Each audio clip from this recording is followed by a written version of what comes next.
Bonjour à tous et bienvenue à Catch Club. On se retrouve pour la review de WWE Clash at the Castle 2024.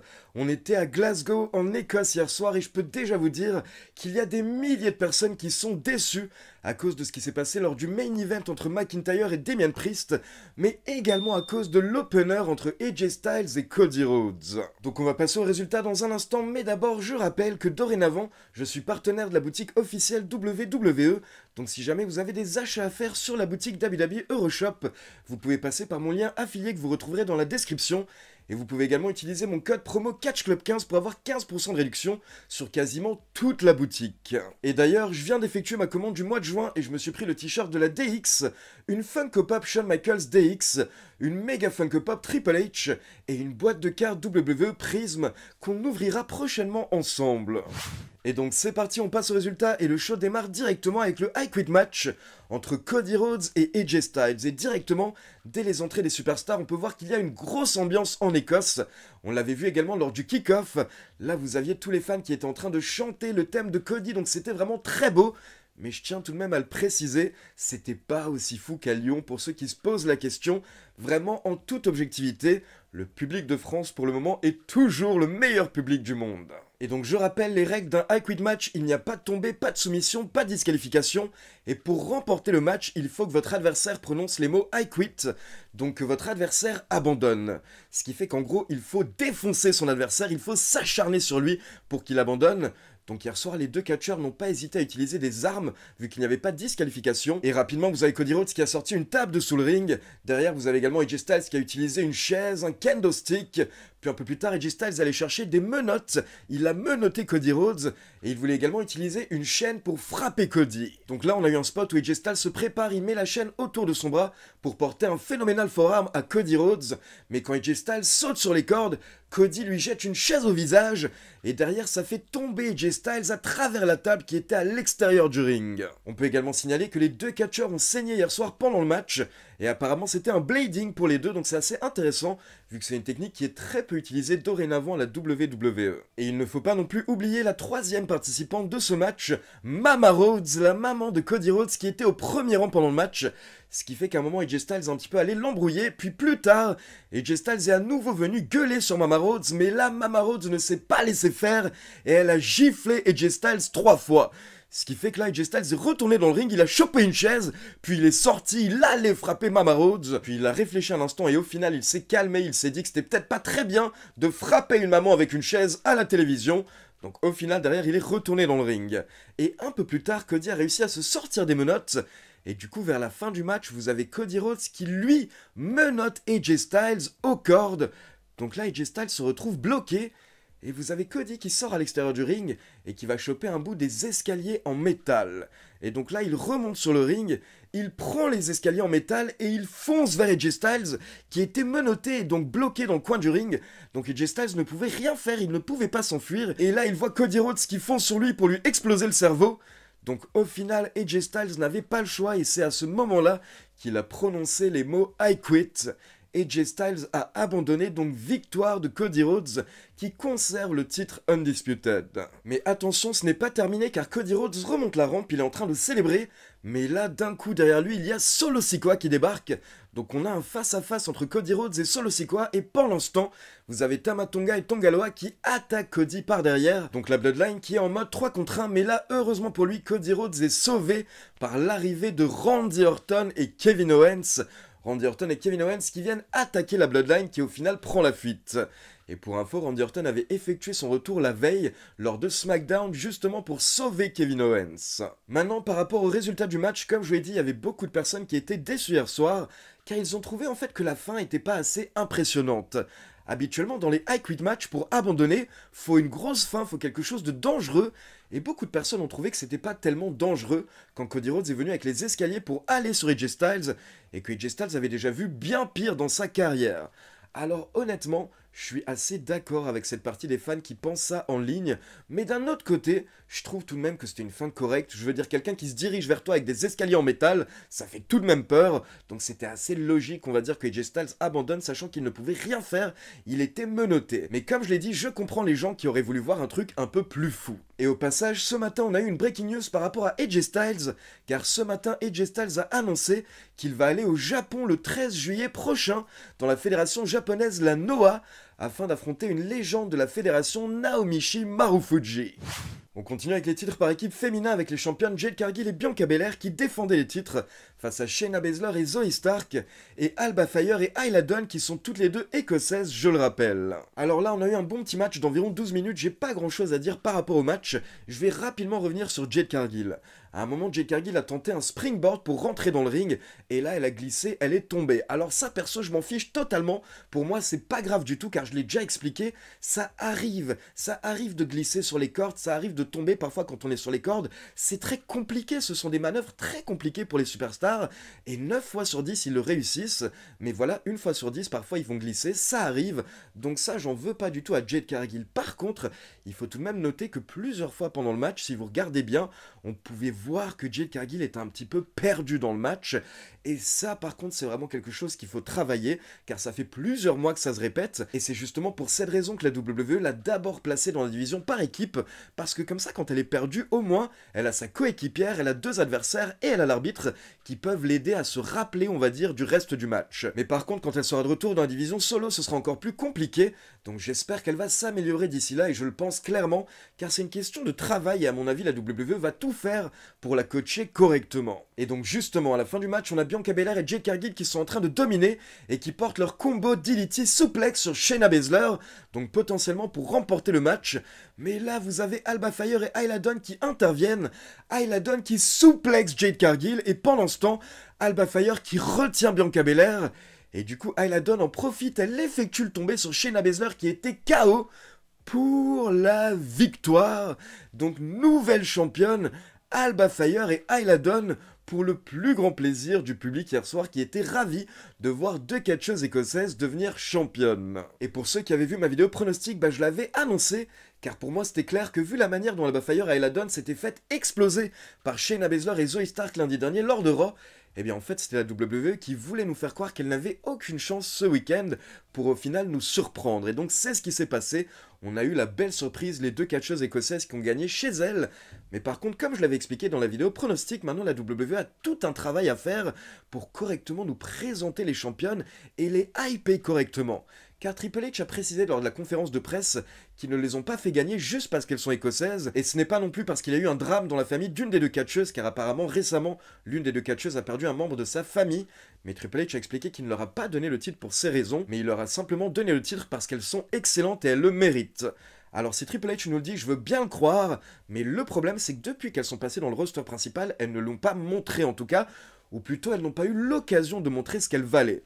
Donc j'espère et je croise les doigts que maintenant qu'elles sont championnes, elles vont pouvoir montrer ce qu'elles valent, mais clairement maintenant il faut que la WWE leur donne de vraies storylines, de belles storylines, et que la division tag team féminine soit mieux gérée en général. Et je sais pas si vous l'avez capté, mais le changement de titre qu'on a eu hier soir, au final c'était un petit peu le même schéma que ce qu'on a eu à Backlash. Ils ont fait le changement de titre par équipe comme ils l'ont fait à Backlash, un petit peu en mode bon, on peut pas faire de changement de titre avec les gros titres principaux, donc on va faire un changement de titre avec les titres par équipe féminin, comme ça au moins le public sera content et ils pourront dire qu'ils ont eu un changement de titre en direct. On enchaîne avec Sami Zayn qui défend le titre intercontinental contre Chad Gable accompagné par Otis et Maxxine Dupri. Et donc l'histoire du match c'est que vous aviez Chad Gable qui demandait à Otis et Maxxine Dupri de l'aider pendant qu'il tentait de distraire l'arbitre. Mais à chaque fois, encore une fois, Maxxine Dupri et Otis n'ont pas écouté Chad Gable, ils ont refusé d'obéir, on va dire. Et donc justement, à la fin du match, on a Gable et Sami Zayn qui sont en train de se battre à l'extérieur. Là, vous avez Gable qui porte son ankle lock à Sami Zayn, mais Sami Zayn s'en sort, il fait tomber Chad Gable, et là, Chad Gable tombe sur Maxxine Dupri, et il lui met un coup dans les jambes, donc il blesse Maxxine Dupri sur le coup. Ce qui fait que Maxxine se retrouve par terre, et là, vous avez Chad Gable qui distrait encore une fois l'arbitre, et pendant ce temps, il s'attend à ce que Otis attaque Sami Zayn. Et là, Otis hésite un petit peu, mais au final, Otis voit Maxxine qui a mal, donc là, Otis change d'avis, il prend Maxine et il s'en va avec elle, il s'en va pour la ramener dans les vestiaires parce que la pauvre elle était en train de souffrir. Donc là forcément Chad Gable pète un câble, il n'est pas content car il voit Otis partir avec Maxine. Mais du coup quand il se retourne, il se fait surprendre par Sami Zayn qui lui porte son Hell of a Kick pour la victoire. Et du coup forcément après le match, pendant que Sami Zayn est en train de fêter, vous avez Chad Gable qui est enragé dans le ring. Et donc je n'ose même pas imaginer sa réaction lundi soir quand il va recroiser Otis, Maxine Dupri et Tozawa. Et pour info, hier soir, lors de l'entrée de Sami Zayn, on a eu un nouveau QR code. Et logiquement, c'est le dernier QR code. Encore une fois, on a eu des indices, des images, des notes. Et encore une fois, on a la date du 17 juin 2024 qui est ressortie. Donc je rappelle que c'est demain, lors de l'épisode de Raw de demain, on aura sûrement le retour de Bo Dallas avec son clan. Et je rappelle que d'après les rumeurs, dans le clan de Bo Dallas, il devrait y avoir potentiellement Eric Rowan, Nikki Cross, Dexter Lumis, Joe Gacy. Et certaines personnes s'attendent également potentiellement à voir Alexa Bliss qui pourrait être mêlée à tout ça. Mais pour le moment, on n'a rien de confirmé, donc on en saura plus lundi soir lors de Raw. On enchaîne avec Bayley qui défend son titre contre Piper Niven accompagnée par Chelsea Green et bien entendu, Chelsea Green est intervenue plusieurs fois au début match pour distraire Bayley. À un moment d'ailleurs, elle lui a retenu les jambes, mais là Bayley a répondu en stompant les mains de Chelsea Green. Donc Chelsea Green s'est énervée, elle est allée se plaindre auprès de l'arbitre Charles Robinson. Et là, elle l'a poussé plusieurs fois, ce qui fait que Charles Robinson s'est énervé et directement, il a renvoyé Chelsea Green au vestiaire. Donc là, pendant quelques minutes, on n'a pas d'intervention, le match continue et on a Bayley et Piper Niven qui se retrouvent sur les cordes et Bayley qui porte son finisher, le Bayley to Bayley, depuis les cordes dans le ring sur Piper Niven. Là, on pense que Bayley va remporter le match, mais d'un coup, vous avez quelqu'un habillé exactement comme Chelsea Green et avec un masque de Rey Mysterio qui intervient pour distraire l'arbitre. Bien entendu, on a tous compris que c'est Chelsea Green, mais en tout cas, ça a marché car ça a permis à Piper Niven de reprendre l'avantage et de porter son Piper Driver pour le compte de 2. Mais quelques instants plus tard, Bayley reprend l'avantage et là, elle tente de porter son finisher, le Rose Plant, pour la deuxième fois du match sur Piper Niven, mais elle n'arrive pas, ça fait 2 fois qu'elle n'arrive pas. Donc là, les deux catcheuses continuent de se battre et d'un coup, Bayley sort un Crucifix Driver sur Piper Niven de nulle part pour la victoire. Et pour la peine, j'ai bien kiffé la fin car c'était intéressant de voir Bayley qui sort une prise qu'elle utilise quasiment jamais justement pour remporter le match. Ça change un petit peu. Et on a pu voir également après le match Bayley faire un petit signe de respect à Piper Niven. J'imagine que c'est la fin de la rivalité entre les deux catcheuses. Et petite remarque que j'avais également par rapport à ce match, je me demande si ce match avait vraiment sa place sur la carte hier soir. Car au final, vu que maintenant on n'a que 5 matchs par PLE, on a très peu de matchs, ce qui veut dire que les matchs qui sont sur le PLE doivent avoir de l'importance. Ils doivent mériter d'être sur la carte. Et honnêtement, par rapport à ce match et le match pour le titre par équipe féminin, je me pose un petit peu la question. Car vu qu'on a que 5 matchs par PLE, on devrait avoir vraiment que des top matchs. Et je sais pas forcément si ces 2 matchs peuvent être considérés comme des top matchs. Et donc on passe au main event avec Damian Priest qui défend son titre World Heavyweight face au chouchou, le héros local Drew McIntyre, qui a eu une très belle entrée hier soir avec des cornemuses, des tambours. Et derrière, par contre, nous n'avons pas eu Broken Dreams, nous avons eu le thème habituel de McIntyre. Et donc on va directement parler d'un des gros spots au début du match qui s'est mal passé. À un moment, on a Damian Priest qui court pour effectuer un springboard vers l'extérieur du ring, quelque chose qu'il effectue souvent, il sait très bien le faire, mais là, malheureusement, il y a eu un petit bug, et du coup, Damian Priest est retombé, et l'une de ses jambes s'est bloquée entre les 2 premières cordes, et donc là, il s'est retrouvé suspendu, ce qui fait que d'un coup, Drew McIntyre s'est directement relevé pour voir si Damian Priest allait bien. J'imagine que Damian Priest lui a dit « Écoute, ça va, mais par contre, je suis suspendu ». Et donc là, Drew McIntyre a profité de la situation, il s'est acharné sur Damian Priest, alors que le pauvre type était suspendu.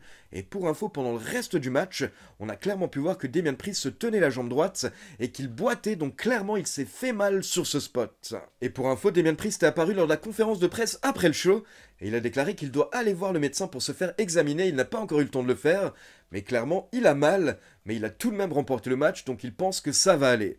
Donc on attend d'avoir plus de précision par rapport à Damian Priest, mais en tout cas on croise les doigts pour lui, car clairement ça faisait peur, et pour info c'est pas la première fois que ça arrive, hein. C'est déjà arrivé plusieurs fois que les catcheurs se retrouvent bloqués soit par la jambe, soit par la tête au niveau des cordes, car vu que les cordes sont très tendues, en fait parfois elles peuvent se retrouver bloquées comme ça sur des catcheurs, et parfois ça peut mener à des situations plus graves que ça. Par exemple on a Mick Foley un jour qui a perdu une oreille parce qu'il avait la tête qui était bloquée entre les cordes, mais là hier soir apparemment ça allait pour Damian Priest, en tout cas on croise les doigts pour lui. Et donc derrière, malgré le problème à la la jambe de Damian Priest, on a eu un très bon match de heavyweight qui ont tout donné. J'ai vraiment apprécié le main event hier soir, sauf qu'à la fin, l'arbitre se retrouve KO au bord du ring, et là McIntyre réussit à porter un nouveau Claymore Kick sur Damian Priest, et il le couvre, et là vous avez le public qui commence à compter. On était largement à plus que 10, McIntyre avait clairement gagné, mais il n'y avait pas d'arbitre. Donc McIntyre demande à quelqu'un d'arriver, un arbitre court et il monte sur le ring.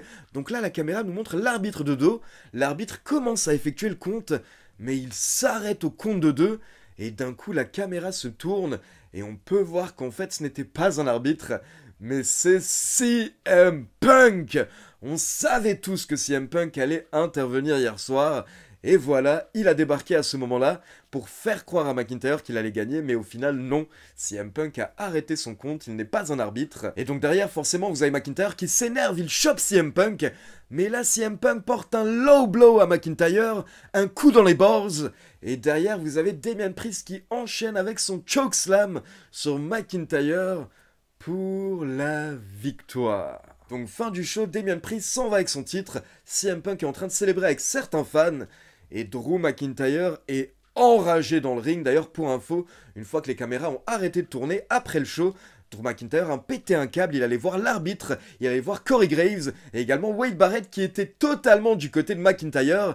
Hier soir après le show, Wade Barrett n'a pas arrêté de répéter que CM Punk est un voleur, c'est un connard et il mériterait de dégager de la WWE. Donc en gros hier soir, la WWE a décidé de continuer la rivalité entre CM Punk et McIntyre, une rivalité qui a un énorme potentiel et qui peut être très divertissante.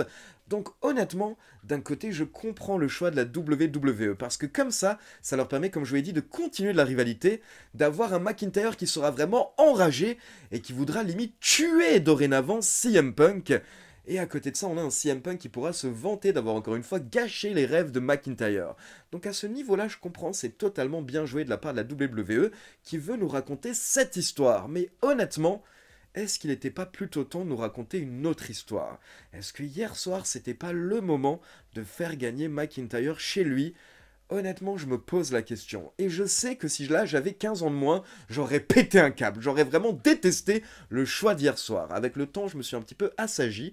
Mais j'avoue tout de même qu'une partie de moi aurait voulu voir McIntyre gagner chez lui. Car déjà, lors du premier clash à The Castle, on l'a fait perdre. Et là, tout le monde s'est dit, bon, c'est pas grave. Au pire, s'il perd cette fois-ci, il aura une autre occasion et ce sera encore plus beau. Un petit peu comme Cody. Cody qui a perdu à WrestleMania 39 pour au final gagner derrière à WrestleMania 40. Et là, hier soir, c'était un petit peu le WrestleMania 40 de McIntyre. C'était sa deuxième opportunité et c'était encore plus beau. C'était chez lui, devant ses fans, devant son public. Quelque chose qu'on pourra pas reproduire.